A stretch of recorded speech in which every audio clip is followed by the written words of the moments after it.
الحمد للہ الذی لم یزل عالما قدیرا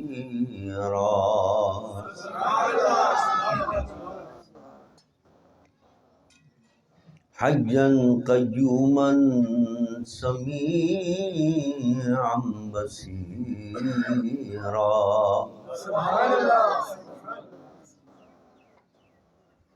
والصلاة والسلام على رسوله أرسله بالحق بشيرا ونذيرا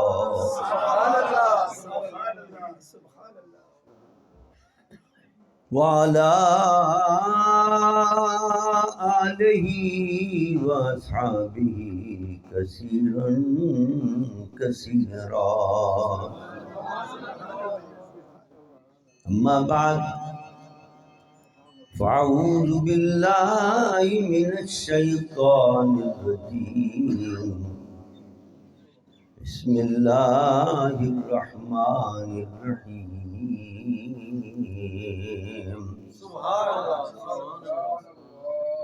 وما كان قولهم إلا أن قالوا ربنا اغفر لنا وإسرافنا في أمرنا وثبت أقدامنا وانصرنا على القوم الكافرين فآتاهم الله ثواب الدنيا وحسن ثواب الآخرة واللہ یحب المحسنین صدق اللہ وصدق رسولہ النبی الامین الکریم ونحن على ذلك لمن الشاہدین والشاکرین والحمد للہ رب العالمین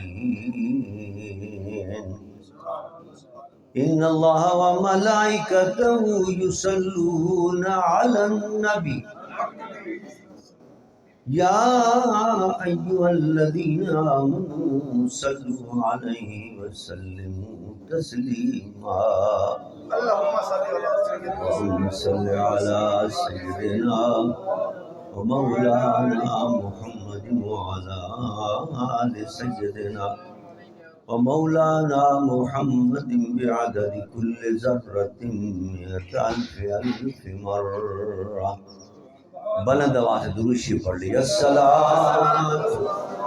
والسلام عليك يا رسول الله الصلاة والسلام عليك يا حبيب الله الصلاة والسلام عليك يا رحمة للعالمين وعلى آلك وأصحابك يا شفيع المذنبين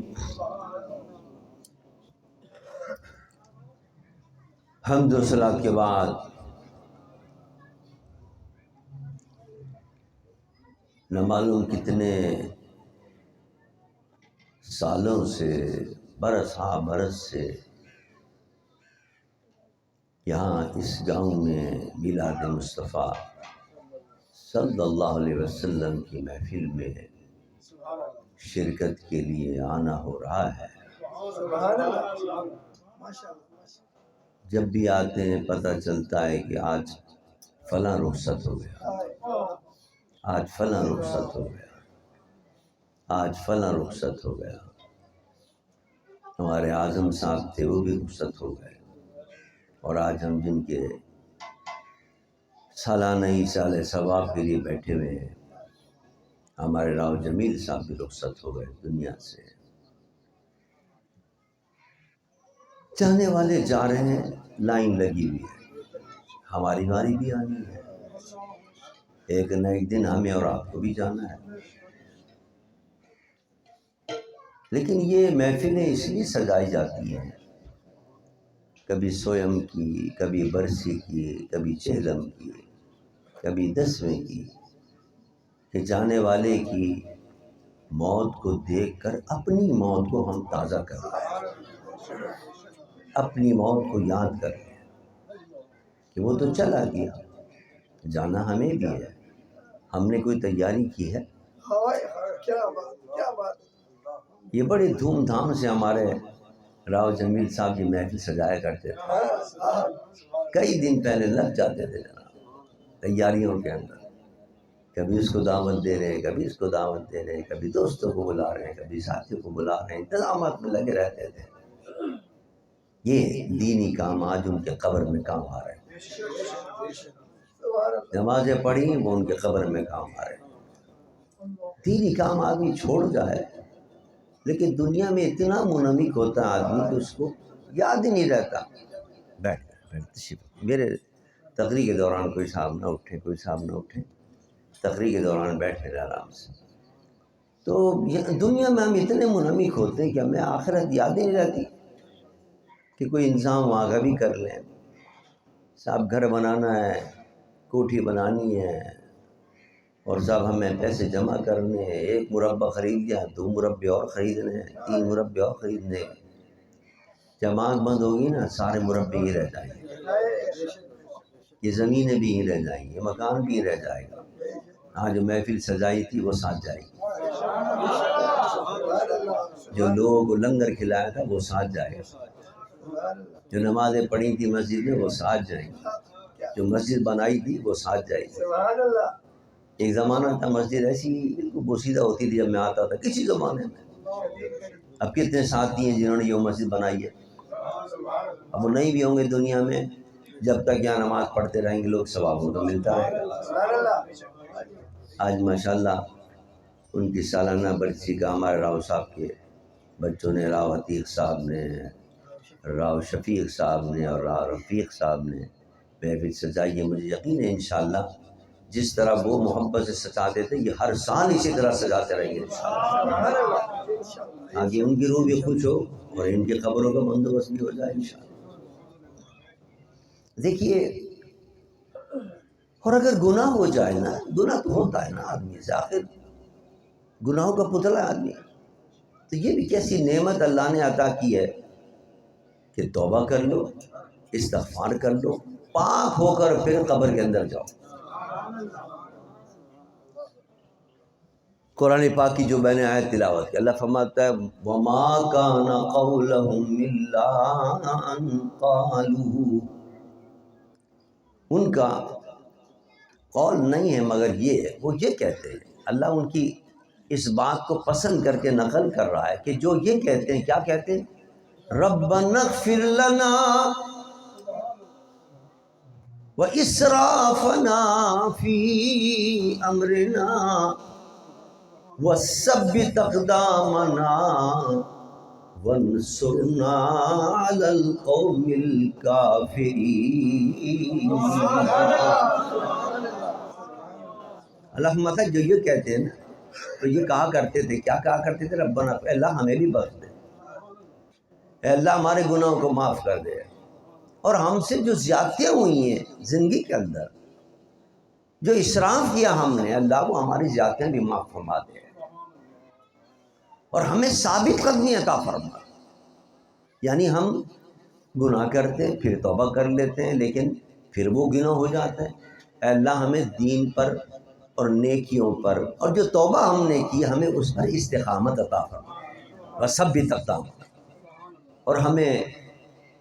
کافروں پر فتح عطا فرما، نصرت عطا فرما۔ یہ جو دعا مانگتے اللہ فرماتے ہیں مجھے بڑی پسند یہ دعا، اور جنہوں نے یہ دعا مانگی اور یہ دعا مانگتے ہیں میں کیا کرتا ہوں، وَمَا كَانَ قَوْلَهُمْ إِلَّا أَن قَالُوا رَبَّنَا اغْفِرْ لَنَا ذُنُوبَنَا وَإِسْرَافَنَا فِي أَمْرِنَا وَثَبِّتْ أَقْدَامَنَا وَانصُرْنَا عَلَى الْقَوْمِ الْكَافِرِينَ۔ فَآتَاهُمُ اللَّهُ، اب یہ جزا ہے، کیا نعمت ملتی ہے، فآتاہم اللہ ثواب الدنیا وحسن ثواب الآخرہ واللہ یحب المحسنین۔ جو گناہ کر کے، نافرمانی کر کے، پھر اللہ کی بارگاہ میں استغفار کرتے ہیں اور توبہ کرتے ہیں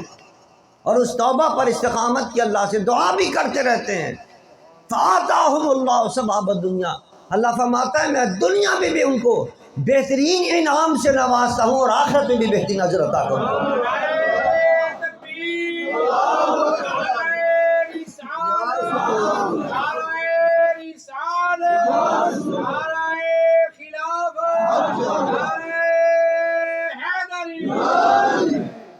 پتہ چلا کہ یہ استغفار اور توبہ اتنی قیمتی چیز ہے، اتنی اعلیٰ چیز ہے کہ اس کے بدلے میں صرف یہ نہیں کہ قبر کی مشکل آسان ہوتی ہے، اس کے بدلے میں یہ نہیں بس ثواب الآخرہ کہ صرف آخرت میں اللہ جنت عطا کرتا ہے، صرف یہ نہیں کہ تمہاری قبر جنت بن جاتی ہے، اللہ فرماتا ہے ثواب دنیا میں بھی بہت سے انعامات سے عطا فرماتا ہوں۔ من لزم الاستغفار یجعل له من كل ضيق مخرجا ويرزق من حيث لا يحتسب۔ اللہ فرماتا ہے جو استغفار کو لازم پکڑ لے، جو پابندی کے ساتھ استغفار کرتا رہے اپنے گناہوں کی اللہ کی بارگاہ میں بخشش و مغفرت طلب کرتا رہے، اللہ اس کو ہر دکھ سے، ہر تنگی سے، ہر مصیبت سے نجات عطا کرتا ہے اور روزی وہاں سے عطا کرتا ہے جہاں اس کا گمان بھی نہیں ہو سکتا۔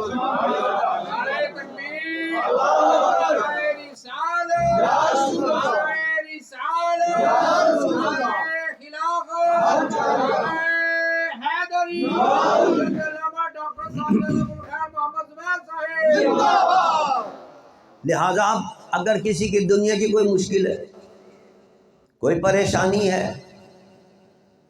روزی میں برکت نہیں ہے، آج کل تو روزی ملنی مشکل ہو گئی ہے، جو حکمراں ظلم ڈھا رہے ہیں، جس طرح مہنگائی کر رہی ہے، کس طرح لوگ پتہ نہیں اپنی زندگی بسر کر رہے ہوں گے، خودکشیاں کر رہے ہیں، اپنے بچوں کو مار رہے ہیں، کھانے کو نہیں ہے۔ کوئی چاہتا ہے کہ روزی میں اللہ برکت پیدا کر دے، حاکم نہیں دے گا پیسہ، یہ آسانی پیدا نہیں کریں گے، اللہ فرماتا ہے استغفار کرتا رہے، اللہ تیری روزی میں خود بہت برکت پیدا کر دے گا۔ کوئی پریشانی ہوگی اللہ تیری پریشانی بھی دور کر دے گا اور آخرت کی مشکل بھی آسان کر دے گا، اور روزی میں وہاں سے دوں گا جس سے ہاں تیرا گمان بھی نہیں ہو سکتا۔ لہذا استغفار پڑھتے رہنا چاہیے، لیکن استغفار کے معنی کیا ہے؟ کیسے کہتے ہیں، کسے کہتے ہیں استغفار اور توبہ کسے کہتے ہیں؟ توبہ یہ نہیں استغفار استغفار استغفار ہی کہہ دیا اللہ میری توبہ یا اللہ، اور وہ گناہ کرتے رہے مسلسل، وہ گناہ نہیں۔ توبہ کے معنی یہ ہے جس کے لیے بشارت دی ہے نا، جو آیت میں نے آپ نے پڑھی، اللہ نے دنیا دین آخرت دنیا ہر چیز کی اللہ نعمت عطا فرمائے گا، وہ توبہ ہے کہ جب گناہ ہو جائے تو آدمی شرمندہ ہو، آنکھوں سے آنسو آ جائیں، اللہ کی نعمتوں کو یاد کرے کہ میرے رب نے مجھے کیا کیا نعمتیں دی ہیں، میں نے یہ بدلہ دیا ہے کہ اس کی ناشکری کر رہا ہوں، اس کی نافرمانی کر رہا ہوں، وہ ایسی عطائیں کر رہا ہوں، میں ایسی خطائیں کر رہا ہوں، روتا ہوا گر گڑا کر اللہ کی بارگاہ میں توبہ کرے، اللہ میں عزم کرتا ہوں، میں ارادہ کرتا ہوں اب میں یہ گناہ نہیں کروں گا، میں گناہ چھوڑ رہا ہوں، مجھے معاف کر دے۔ اللہ فرماتا ہے اس طرح اگر تو توبہ کرے گا تو میں تیری سارے گناہوں کو معاف کر دوں گا۔ خوف دل کے اندر ہو کہ میں نے گناہ کر لیا، کیا ہوگا اس قبر میں جاؤں گا تو حشر کے میدان میں کیسے سامنا کروں گا اپنے رب کا، یہ دل میں خوف پیدا ہو جائے نا، یہ چیز ہے جو گناہوں کو معاف کرواتی ہے، یہ بڑی قیمتی چیز۔ ہائے مجھے حدیث یاد آ رہی ہے، بڑی پیاری حدیث، حضور کے بڑے پیارے صحابی تھے حضرت ثعلبہ رضی اللہ تعالیٰ، حضرت ثعلبہ رضی اللہ تعالیٰ مدینے کی گلی سے گزر رہے تھے، مدینے گلی سے گزر رہے تھے، ایک گھر کا دروازہ کھلا ہوا تھا، ایک گھر کا دروازہ کھلا ہوا تھا، وہاں ایک عورت نہا رہی تھی، حضرت ثعلبہ کی نظر پڑ گئی اس میں، اب قصدن نہیں ڈالی انہوں نظر، ایسے اچھڑتی بھی، جب آدمی جاتا ہے ادھر ادھر دیکھتا ہوا نظر پڑ جاتا ہے، لیکن بس ایک دم پریشان ہو گئے، خوف زدہ ہو گئے، اتنا بڑا گناہ مجھ سے ہو گیا، کیا ہوگا میرا، قیامت میں کیا ہوگا، قبر میں کیا ہوگا۔ اور سب سے بڑی فکر یہ ہوئی کہ میرے نبی کو پتہ چل گیا تو میں کیسے سامنا کروں گا۔ بس روایت میں آتا، حدیث میں آتا، انہوں نے کہا نہیں، اب میں حضور کا سامنا نہیں کر سکتا، اس لیے کالا منہ لے کر حضور کے سامنے کیسے جاؤں گا۔ جنگل میں نکل روتے رہے، پہاڑوں میں چلے گئے، روتے رہے، اللہ میرے گناہ معاف کر دے، اللہ میرے گناہ معاف کر دے۔ کیسا خوف تھا ان کا، حالانکہ معمولی گناہ ہے، اور یہ تو گناہ بھی نہیں ہے اس لیے کہ قصدن نگاہ نہیں پڑی، اتفاقاً پڑی، لیکن دیکھیں اللہ کا خوف کہتا تھا، ڈر تھا اللہ کا، کس کا عذاب ہوگا۔ روتے رہے، جنگل میں نکل گئے، پہاڑوں میں نکل گئے، 40 دن گزر گئے۔ اللہ کو بھی اپنے بندوں پر کتنا پیار آتا ہے، اللہ نے فوراً جبرائیل کو بھیجا، جبرائیل جاؤ ہمارے محبوب سے کہو آپ کا ایک امتی پہاڑوں میں ہماری پناہ تلاش کر رہا ہے، ہماری پناہ تلاش کر رہا ہے، آپ کی ایک امتی ہے، خبر تو لیں اس کی۔ حضور نے فرمایا کہ بھائی 40 ہو گئے، ثعلبہ نظر نہیں آ رہا ہے، کہاں ہے ثعلبہ، جاؤ ڈھونڈ کے لاؤ۔ یا رسول اللہ وہ تو 40 روز سے پہاڑوں میں چلا گیا۔ حضرت عمر کو اور حضرت سلمان ان دو کی ڈیوٹی لگی، جاؤ تم جاؤ دیکھ کے آؤ کہ کہاں ہے، کیا کر رہا ہے، کیا ہوا، ثعلبہ کیوں نہیں آ رہا 40 دن۔ حضرت عمر ڈھونڈتے، اب اتنے بڑے پہاڑ ہیں کہاں ملے۔ ان پہاڑوں میں جب گئے تو وہاں ایک چرواہا تھا جو بکریاں چرا رہا تھا، اس سے حضرت عمر نے پوچھا بھائی تم نے یہاں کسی شخص کو دیکھا ہے؟ اس نے چروانے کا بھائی پتہ نہیں کتنے لوگ آتے ہیں، نہیں کوئی ایسا شخص ہو جو گر گڑا رہا ہو، رو رہا ہو۔ اس نے کہا ہاں، رات کو ایک شخص نکلتا ہے، رات کو ایک نکلتا ہے اور وہ چیختا ہے، اور چیختے ہوئے اللہ کی بارگاہ میں کہتا ہے اللہ اس سے پہلے میرا گناہ ہوا تھا تو میری روح قبض کر لیتا، اس سے پہلے میرے جسم کو تو ختم کر دیتا، مجھ سے یہ گناہ تو نہیں ہوتا، میں کیسے تیرا سامنا کروں گا۔ وہ رات کو چیختا رہتا ہے، پہاڑوں کے اندر اللہ سے معافی مانگتا رہتا ہے، اللہ سے معافی مانگتا رہتا ہے۔ حضرت عمر نے کہا ہاں ہمیں اسی کی تلاش، ہمیں اسی کے پاس لے جاؤ۔ وہ چرواہا ڈھونڈتے جہاں وہ روزانہ جاتا تھا، وہ اس کو پتہ تھا کہاں حضرت ثعلبہ روتے رہتے ہیں اور گر گرا کر اللہ سے معافی مانگتے، وہ چلا گیا وہاں، اس نے بتایا یہ جگہ ہے، وہاں دیکھا حضرت ثعلبہ پڑے ہوئے تھے اور رو رہے تھے۔ حضرت عمر نے ان کو اپنے سینے سے لگا دیا اور کہا کہ حضور تمہیں یاد کر رہے ہیں، حضور نے تمہیں یاد کیا۔ جب یہ خبر سنی تو رونے لگے، کہنے لگے حضور کو میرے گناہ کا پتہ تو نہیں چل گیا کہیں، کیسے منہ کی دکھاؤں گا۔ علامہ اقبال نے بھی اسی مضمون کو اپنے ایک شعر میں بیان کیا، وہ کہتا ہے تو غنی از ہر دو عالم من فقیر،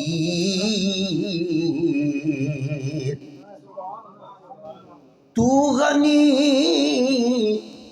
از ہر دو عالم من فقیر، اور روز محشر عذر ہائے من پذیر۔ اے اللہ تو غنی ہے، بے نیاز ہے، قیامت کے دن جب میں آؤں تو میرا عذر قبول کر لیجو،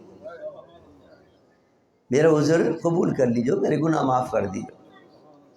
لیکن اگر کوئی بہت بڑا گناہ ہو اور تو معاف نہ کرنے والا ہو، گر تمی بینی حسابم ناگزیر، اے اللہ اگر بہت ہی ضروری ہو میرا حساب لینا اور بہت ہی ضروری ہو میرے اس حساب کی مجھے سزا دینا، گر تمی بینی حسابم ناگزیر، از نگاہ مصطفیٰ پنہامگی، اے اللہ اگر بہت ہی ضروری ہو، ویسے تو معاف کر دیو تو کریم ہو، لیکن اگر بہت ضروری ہو حساب لینا تو میرے مصطفیٰ کے سامنے حساب نہ لیجو میرا، کیسے منہ دکھاؤں گا میں اپنے نبی؟ کوئی ایسا کریم نبی جو ساری رات میرے لیے روتا رہتا تھا، اور میں نے اس کی بھی پرواہ نہیں کی، اس کے رونے کی اپنے نبی کی، اور میں یہ گناہ کر بیٹھا، حضور کیا کہیں گے کہ یہ میرا غلام ہے جس نے یہ گناہ کر کے آیا؟ تو اے اللہ اگر حساب لینا ہی ہو تو جب حضور نہیں ہوں، حضور گئے بھی ہوں گے، کبھی اپنے کسی امتی کو جنت میں لے جانے کے لیے کبھی میزان پر کھڑے ہوں گے، کبھی پل صراط پر کھڑے ہوں گے، کبھی جہنم کے دروازے پہ کھڑے ہوں گے، وہاں سے نکالنے ہوں گے، تو جب حساب کتاب میرا ہو تو اس وقت لیجو جب نبی سامنے نہ ہو، چونکہ میں نبی کا سامنا نہیں کر سکتا۔ کیا عجیب تصور ہے حضرت علامہ اقبال، یہ تصور تھا سارا بغیر تھا کہ میں نبی کے سامنے کیسے جاؤں گا۔ عمر نے کہا بلایا ہے تو میں تو حضور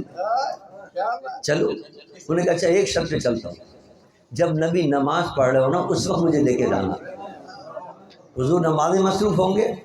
تو میں پیچھے آ جاؤں گا، چپ چاپ خاموشی سے بیٹھ جاؤں گا آگے، حضور نہیں دیکھیں گے مجھے، ورنہ نظر پڑے گی تو کہیں گے ارے یہی ہے کیسا میرا غلام ہے کہ جس نے ایسی بدکاری کی اور ایسے گناہ کیا، تو میرا سامنا نہیں ہوگا، مجھے پیچھے لے جانا، پیچھے بیٹھ جاؤں گا، حضور نماز پڑھ رہے ہوں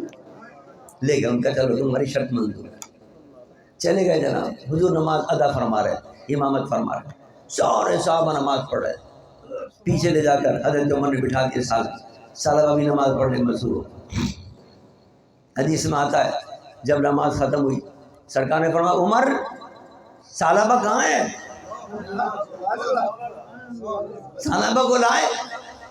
ہاں یا رسول اللہ یہ سالبہ آ گیا۔ حدیث میں آتا ہے حضور سالبہ کے پاس آئے، اس کے ہاتھ پر اس کے سر پر دست شفقت رکھا، میرے مصطفیٰ اے کیا خوش نصیب تھا ہے، جب دست شفقت رکھا فرمایا سالبہ کیا معاملہ ہے، تم اتنے دن ہم سے کہاں غائب رہے؟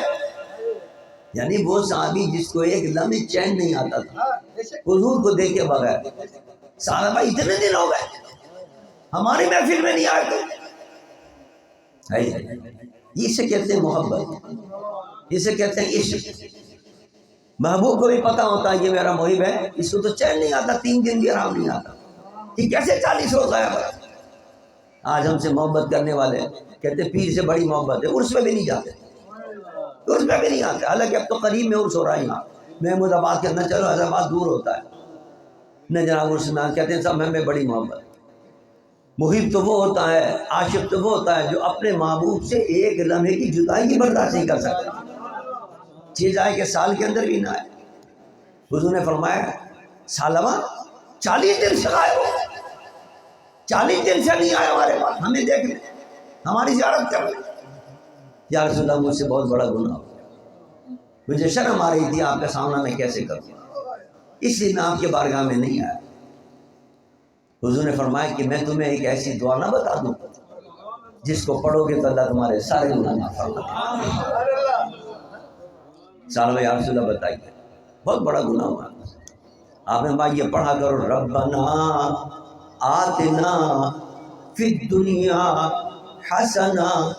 وفی الآخرۃ حسنۃ وقنا عذاب النار۔ اے اللہ مجھے کہتی جامع دعا، دنیا میں بھی اچھائی عطا کر، آخرت میں بھی اچھائی کر، اور مجھے دوزخ کی آگ سے بچا کر، قبر میں بھی اور آخرت میں۔ بڑی جامع دعا، دنیا اور دین دونوں ملتے ہیں۔ حضور کو یہ دعا بڑی پسند ہے، اکثر پڑھتے ہیں، اپنے اس غلام کو بھی بتائیں یہ پڑھ دعا، گناہ معاف کر دے گا اللہ تعالیٰ۔ لیکن دیکھیے خدا کا خوف کتنا غالب تھا، سالبہ کتنا خوف تھا۔ یا رسول اللہ میرا گناہ تو بہت بڑا ہے، یا رسول اللہ بہت بڑا گناہ، یہ کیسے معاف ہوگا؟ جب حضور نے اپنے عاشق کی یہ حالت دیکھی فرمایا اس کو اپنے گھر میں لے کے جاؤ، اس کو تھوڑے دن آرام کراؤ، اس پر اللہ کا خوف غالب ہے، اس کو تھوڑا سا آرام کراؤ۔ صحابہ اس کو اٹھا کر گھر میں لے گئے، گھر کے اندر ہی اس کو تڑپ رہا، بے چین کہ مجھ سے گناہ ہو گیا، کیسے جاؤں گا قبر میں، کیا سامنا کروں گا اللہ کی بارگاہ میں، کیسے جاؤں گا؟ اور آنکھ قبر کیا، حشر کیا، چین نہیں پڑ رہا تھا، چین نہیں پڑ رہا تھا۔ اور اس خوف کی وجہ اتنا خوف تاری، اتنا خوف تاری کہ سارا بدن بیمار ہو گیا، ایسے سوکھ کے کانٹا ہو گیا۔ صحابہ آئے، 7 دن گزر گئے اسی حالت کے اندر۔ صحابہ حضور کے پاس آئے، یا رسول اللہ کچھ کیجئے، صحابہ تو بہت پریشان، اور صحابہ تو اپنے گناہوں کی وجہ سے رو رہا ہے اور اس کو تو چین ہی نہیں پڑ رہا، اللہ کے خوف سے وہ لرز رہا ہے۔ یا رسول اللہ کچھ کیجئے کہ اللہ اس پہ کرم فرمائے۔ حضور نے اچھا چلو ہم اپنے پیارے کو دیکھنے چلتے ہیں، عیادت کے لیے چلتے ہیں۔ حضور حضرت ثعلبہ کے گھر بھی آئے، اس کو دیکھنے کے لیے، اس کی عیادت کے لیے، اور بڑی شفقت سے، بڑی محبت سے حضور نے، ثعلبہ لیٹے ہوئے تھے، ثعلبہ کا سر اپنی گود میں رکھ لی۔ کیا خوش نصیبی، نبی کی گود، دو جہاں کے بالی کی گود حضور نے اپنی گود میں رکھا۔ لیکن ثعلبہ کا ایمان دیکھیے، ثعلبہ نے فوراً اپنا سر ہٹا لیا، ثعلبہ نے اپنا سر فوراً حضور کی گود سے، حضور ہمارے کیوں نہیں رکھ رہی؟ یا رسول اللہ اسی آنکھ نے تو گناہ کی ہے، اسی سر سے تو گناہ ہوئے، میں تو خلافت میں گناہ کی غلام، آپ کا دامن پاک ہے، اس پاک دامن پر میرے یہ گناہ والا سر کیسے آئے گا؟ حضور نے فرمایا تو کیا محسوس کر رہا ہے؟ اس نے کہا یا رسول اللہ خوف کی وجہ سے میرے پورے بدن کے اندر ایسے محسوس ہو جیسے چیونٹیاں چل رہی ہیں، چیونٹیاں چلتی بھی مجھے اپنے بدن میں محسوس ہو رہی ہیں۔ اللہ کیا چاہتا ہے، کیا خواہش ہے تیری؟ یا رسول اللہ دنیا میں کوئی خواہش نہیں سوائے اس کے میرا رب مجھے معاف کر دے، ایک خواہش کہ بس آگ سے بچ جاؤں، دوزخ کی آگ سے بچ جاؤں، جہنم کی آگ سے بچ جاؤں، قبر کے عذاب سے بچ جاؤں۔ ابھی یہ ذکر ہو رہا تھا، اللہ نے جبرائیل کو بھیجا، جبرائیل آئے اور آ کے کہا یا رسول اللہ نے آپ کو سلام کہا ہے، اور یہ خوشخبری سنائیے، اپنے غلاموں کو خوشخبری سنا دیجئے، ثعلبہ کو خوشخبری سنا دیجئے۔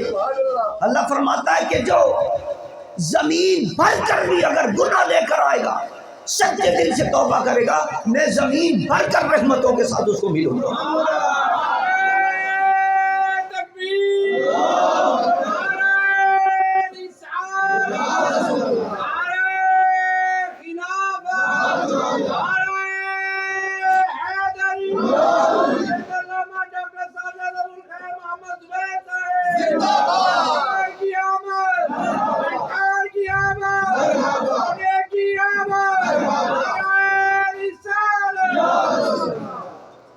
یہ تو ایک گناہ ہے،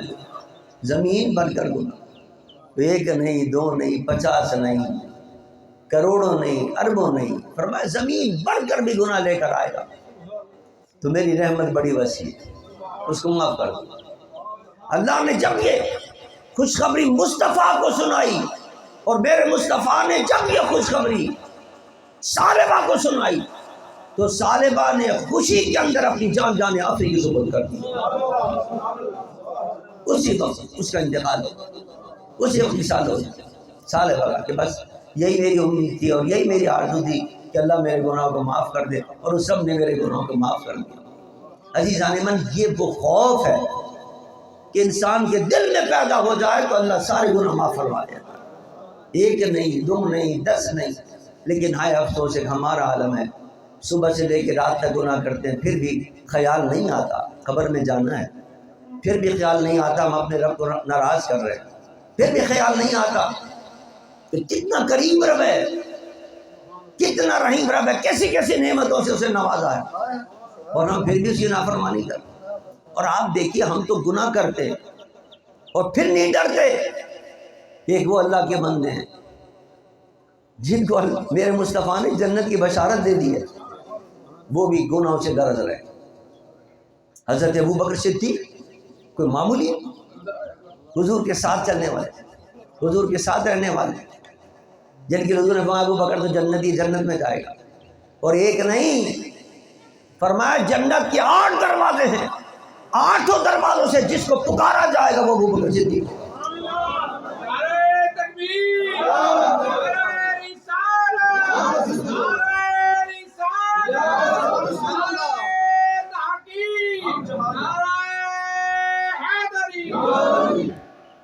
ایسے پاک اللہ کی بارگاہ میں رات کو رویا کرتے تھے ابو بکر صدیق، اور رو کر اشعار پڑھتے تھے۔ یہ ان کے خود اشعار ہیں ابو بکر صدیق کے، کہتے تھے خذ بلطف کا یا الہی من لہو زاد قلیل، خذ بلطف کا یا الہی من لہو زاد قلیل، مفلس بالصدق یاتی عند بابک یا جلیل۔ اے اللہ میرا ہاتھ پکڑ لے، میری دستگیری فرما، میری مدد فرما۔ میرے پاس آخرت کا سامان بہت تھوڑا ہے،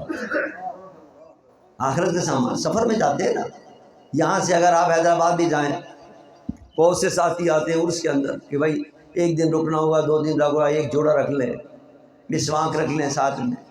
ٹوپی رکھ لیں، کچھ اور چیزیں بھی سامان بھی رکھ لیں، ٹکٹ بھی ساتھ رکھ لیں۔ ہے آخرت کا سامان نماز ہے، روزہ ہے، حج ہے، زکوٰۃ ہے۔ ابو بکر کہہ رہے ہیں جنہوں نے مصطفیٰ کے پیچھے نمازیں پڑھی، حضور نے اپنے سامنے امامت کے لیے جن کو کھڑا کیا، اپنے مصلی پر کھڑا کیا، فرمایا میرا جاننا چاہیے ابو بکر صدیق، اور فرمایا میرے بعد اگر آنا ہو تو ابو بکر کے بعد آنا، یہ تمہارے مسئلے حل کرے گا۔ وہ ابو بکر کہہ رہا ہے خذ بلطف کا یا الہی من لہو زاد قلیل، مفلس بالصدق یاتی عند بابک یا جلیل۔ اے اللہ میرے پاس بہت تھوڑا سامان ہے آخرت کا، نماز تھوڑی ہے، روزہ تھوڑا ہے، ان کے پاس نماز تھوڑا، سارے دن اور ساری رات نماز پڑھنے والے، حضور کے پیچھے نماز پڑھنے والے، مسجد نبوی میں نماز پڑھنے والے، اور نماز صحابہ کو پڑھانے والے، وہ کہہ رہے ہیں اللہ میرے پاس تھوڑا سامان، ہم نے کچھ بھی جمع نہیں کیا، پھر بھی ہمیں کوئی فکر نہیں کہ وہاں کا سامان تو جمع کر لیں، وہاں کے لیے کچھ نماز تو پڑھ لیں، آخرت کا کوئی سامان تو کر لیں، کم سے کم رمضان کے روزے تو رکھ لیں، کوئی محفل تو سجایا کریں دینی۔ یہ وہ کہہ رہے ہیں وہ بکر صدیق جن کے پاس بھرا ہوا سامان ہے، آخرت کا سامان ہی سامان ہے۔ اور پھر دیکھیے، اور پھر صحابہ کرام کو دیکھیے، تابعین کو دیکھیے، تبع تابعین کو دیکھیے، بڑے بڑے اولیاء کرام کو جنہوں نے ساری زندگی عبادتوں میں گزاری ہے، وہ کس طرح اللہ کی بارگاہ میں التجائیں کرتے ہیں اور عرض کرتے ہیں اللہ۔ حضرت امام احمد رضا فاضل بری رحمۃ اللہ علیہ وہ اللہ کی بارگاہ میں التجا کرتے ہیں، وہ فرماتے اے خدا اے مہربان مولائے من، اے خدا اے مہربان مولائے من، اور اے انیس خلوت شبہائے من، اے خدا اے مہربان، مجھ پر مہربانی کرنے والے، اے میرے مولا، اے میرے آقا، میری راتوں کے اندر کوئی نہیں ہوتا، میرا راتوں کا غم گسار بھی ہے تو تیری ذات ہے میرے دائم اے خدا اے مہربان مولائے من، اے انیس خلوت شبہائے من، اے کریم کار سازو بے نیاز۔ اے اللہ تو بڑا کریم ہے، تو نے بڑے کرم کیے، دنیا میں کیسی کیسی نعمتوں سے میرے نوازا ہے مجھے، اور میرے کام بنانے والا ہے، بڑے بڑے کام میرے پھنس گئے تھے تو نے سارے بنا دیے، اور تو بے نیاز ہے۔ اے کریم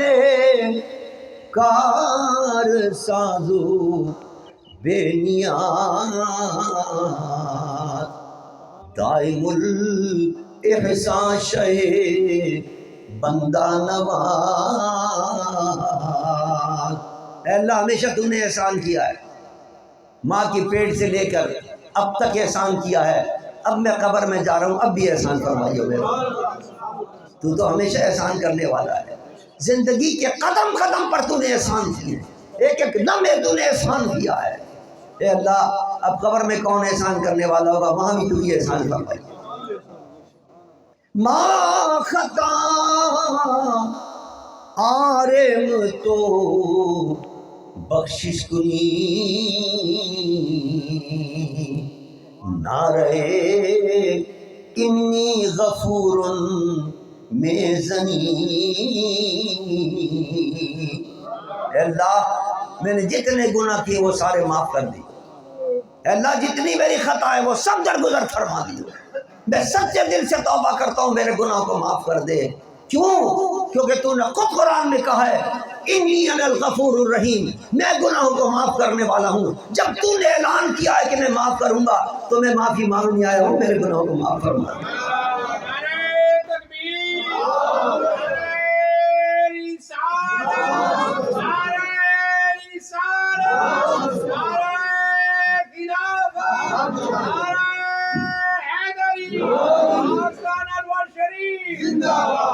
عزیزان من، موت کا وقت قریب ہے، جانے والے جا رہے ہیں، ہمارا بھی وقت آنے والا ہے۔ پتہ نہیں کتنے گناہ کیے ہیں، لیکن اپنے محبوب کے صدقے میں اللہ نے یہ توبہ اور استغفار جیسی نعمت عطا کی ہے۔ توبہ کر کے جاؤ، یہ نہ آج رکھو امید رکھو کہ کل کر لیں گے پرسوں کر لیں گے، توبہ فوراً اللہ کی بارگاہ میں جیسے ہی گناہ ہے توبہ کیا کرو، اللہ اسی وقت معاف کروا دے۔ حدیث میں آتا ہے جیسے بندہ کوئی گناہ کرتا ہے نا تو جیسے ماں اپنے بچے کے لیے ہاتھ پھیلا کر کھڑی رہتی ہے نا، اپنے ہاتھ کہ میرا بچہ میرے سینے سے لگ جائے، اسی طرح اللہ جب کوئی بندہ گناہ کرتا ہے اس کی رحمت ہاتھ پھیلائے کھڑی رہتی ہے کہ آئے میرا بندہ گناہ کو معاف کر دوں گا تاکہ توبہ سچی کر کے آؤ۔ لیکن ہائے افسوس، گناہ کرتے رہتے ہیں، اس کی رحمت سے بھی فائدہ نہیں اٹھاتے۔ آج کی محفل کے اندر ہمیں چاہیے کہ سچی توبہ کریں اپنے گناہوں سے، اور سچی توبہ کیا ہے؟ یہ نہیں ہے میری توبہ میں نہیں، اپنے گناہوں کو یاد کریں۔ اے اللہ میں نے نماز نہیں پڑھی، اے اللہ میں نے رمضان کے روزے نہیں رکھے، اے اللہ میں نے حج بھی نہیں کیا تھا ابھی تک، اے اللہ میں نے فلاں کا مال کھا لیا ہے، میں نے فلاں کی زمین پہ قبضہ کر لیا ہے، میں نے فلاں کو ایذا پہنچائی، میں نے فلاں کو گالی دی تھی، میں نے فلاں کا دل دکھایا تھا، میں نے فلاں وقت جھوٹ بولا تھا۔ اے اللہ یہ میرے سارے گناہ ہیں، تیری بارگاہ میں سچے دل سے توبہ کرنے آیا ہوں کہ اب معاف کر دے، آئندہ میں یہ کام نہیں کروں گا۔ اللہ فرماتا ہے اس طرح توبہ کرو گے تمہارے سارے گناہ معاف، زمین بھر کر بھی گناہ لاؤ گے، زمین بھر کر گناہ لاؤ گے تو میں تمہارے گناہ معاف کروں۔ لیکن یاد رکھیں بعض گناہ وہ ہیں جن کا تعلق حقوق اللہ سے، بعض گناہ وہ ہیں جن کا تعلق حقوق عباد سے۔ نماز نہیں پڑھی یہ تو اللہ کا حق ہے، روزہ نہیں رکھا یہ اللہ کا حق ہے، حج نہیں کیا یہ اللہ کا حق ہے، اس کے لیے توبہ کریں گے اللہ معاف کر دے گا۔ لیکن کسی کا مال اگر دبا لیا ہے، کسی کی زمین پہ قبضہ کر لیا ہے تو وہ اس وقت تک معاف نہیں ہوگا جب تک وہ معاف نہیں کرے گا۔ کسی کا پیسہ لے کے ختم کر دیا جب تک وہ معاف نہیں کرے گا اس وقت تک معاف نہیں ہوگا۔ کسی کو قتل کر دیا اس سے معافی مانگو، اس کے ورثاء سے جا کر، وہ وارث معاف نہیں کریں گے جب تک معاف نہیں ہوگا، سزا ملے گی تمہیں۔ اللہ عام لوگوں نے سمجھ لیا، تھوڑا سا پیسہ آ جاتا ہے، دولت آ جاتی ہے، جھوٹے مقدمے قائم کر کے اس زمین پہ قبضہ کر لیا، اس کی زمین پہ قبضہ کر لیا، اس کے مال پہ قبضہ کر لیا۔ حدیث میں آتا ہے کوئی کسی کی زمین پہ قبضہ کرے گا تو یہ زمین چکی کا پارٹ بنا کر قیامت کے دن اسے گلے کے اندر ڈال دی جائے۔ یہاں جو پولیس والے ہیں نا، جب کسی کو سزا دیتے ہیں نا، ٹارچر سیل میں لے کے جاتے ہیں تو بہت بڑا موٹا پتھر اسے گلے میں ڈال دیتے ہیں، 2 منٹ کے اندر وہ چی بول دیتا ہے، جو کچھ اس نے گناہ کیا تھا سب بول دیتا ہے، 2 منٹ نہیں اٹھا سکتا ایک پتھر کے بوجھ کو۔ تو اندازہ کرو کہ پوری زمین جب قیامت کے دن تمہارے گلے میں ڈالا جائے گی تو کیا حیثیت ہوگی، اب کیا تکلیف ہوگی۔ اب بچوا لو، اب وقت ہے، اگر کسی کا حق رکھا ہے تو معاف کروا لو اس سے، اگر کسی کو ایذا پہنچائی ہے اس کے قدموں میں گر کر اس سے معافی مانگ لو۔ اللہ کی اگر کوئی گناہ کیا، اللہ کی نافرمانی کی ہے، اللہ کا حق اگر تم نے اس کا ادا نہیں کیا تو اللہ کی بارگاہ میں گر گرا کر توبہ کر لو۔ وہ بڑا کریم ہے، وہ بڑا رحیم ہے، وہ فرما رہا ہے کہ زمین بھر کر بھی گناہ کر کے آؤ گے تو مجھے اس سے زیادہ رحمتوں والا پاؤ گے تم، جتنے گناہ ہے اس سے زیادہ رحمتوں کے ساتھ میں تم سے ملوں۔ یہ ہم جو کسی کی تیجا کرتے ہیں، چالیسواں کرتے ہیں، اس کا مقصد یہی ہوتا ہے کہ اپنی موت کو یاد کریں۔ ہمیں بھی جانا ہے قبر کے اندر۔ ہمارے چلے گئے راؤ صاحب، راؤ جمیل صاحب، اللہ تعالیٰ ان کی بخشش فرمائے، پتہ نہیں کتنے ساتھی چلے گئے ہمارے۔ اعظم صاحب چلے گئے، اور بہت ساتھی، وہ ایک گھوڑے والا بھی تھا، میں جب بچپن میں آتا تھا، کیا نام تھا اس کا؟ منشی نمبردار۔ جب میں حضرت صاحب کے ساتھ آیا کرتا تھا یہاں اپنے والد صاحب کے ساتھ، اللہ اکبر، مسجد میں ہم ٹھہرتے تھے یہاں، تو وہ گھوڑے والا ہوتا تھا منشی، اس کی گھوڑی تھی، وہ مجھے گھوڑے میں بٹھا کے لے کے جاتا، ہم سیر کرتے تھے گھوڑے، اس کی گھوڑی بھی تک، اس کا نام ہی ہم نے منشی گھوڑے والا رکھا ہوا تھا۔ کیسے کیسے محبت والے لوگ تھے، سب چلے گئے دنیا سے، لیکن جو کچھ وہ نیک کام کر کے گئے ہوں گے آج قبر ان کی روشن ہو، اپنے مرشد سے تعلق مضبوط رکھ کے گئے ہوں گے۔ مرشد آج کہاں ہمارے ہوں؟ یہ بیت اسی لیے ہوتے ہیں، یہ مرید اسی لیے ہوتے ہیں تاکہ اگر کوئی غلطی ہو گئی ہے تو معافی مانگ لیں گے، پھر بھی اللہ نے معاف نہیں کیا تو انشاءاللہ قبر میں مرشد کی نسبت بھی کام آئے گی، اور قیامت میں انشاءاللہ مرشد کا وسیلہ بھی کام آئے گا۔ نعرہ تکبیر، نعرہ رسالت، تشریف میلاد النبی، نعرہ حیدری، صاحبزادہ ڈاکٹر ابوالخیر محمد زبیر صاحب۔ بہرحال اللہ تعالیٰ ہمارے جتنے ساتھی مر گئے، بالکل ہمارے راؤ صاحب نے کی آج یہ برسی ہے سالانہ، پچھلے سال میں نہیں آ سکا تھا، اس سے پچھلے سال آیا تو ان کی طبیعت زیادہ خراب تھی، اسی کوٹھی میں بیٹھے ہوئے تھے، اسی کمرے میں، ان کی طبیعت زیادہ خراب تھی، لیکن بہرحال جانا سب کو ہے، چلے گئے، لیکن پوری زندگی اپنے مرشد سے محبت کرتے تھے، پوری زندگی محفلیں سجاتے تھے، یہ محفل کے جب وقت آتا تھا لگ جاتے تھے جاتے۔ انشاءاللہ یہ چیزیں ان کے آج قبر میں کام آ رہی ہیں، اپنے اپنے گھروں میں محفل میلاد سجایا کرو، مجھے یقین ہے ان کے انشاءاللہ ان کے بچے بھی اسی روش پہ چل رہے ہیں، راوتیق بھی، شفیق بھی، رفیق بھی، اللہ ان کو بھی ان دین و دنیا میں ان کے برکتیں عطا فرمائے، ان کے کام میں ترقی عطا فرمائے، ہمارے اعظم صاحب کے بچوں کو بھی اللہ دین و دنیا کی برکت عطا فرمائے، منشی اور جتنے ہمارے ساتھی ہمارے صاحب دامن سے وابستہ اس دنیا سے چلے گئے، اللہ سب کو جنت عطا فرمائے، اور ان کو اپنے مرشد کا قرب نصیب فرمائے، اپنے مرشد کی شفاعت نصیب فرمائے، جو دامن انہوں نے پکڑا ہے اور جو وسیلہ انہوں نے اختیار کیا ہے، اے اللہ اس وسیلے کے صدقے ان کو جنت عطا فرمائے۔ کھڑے ہو جائیے، صلاۃ و سلام پڑھیے مصطفیٰ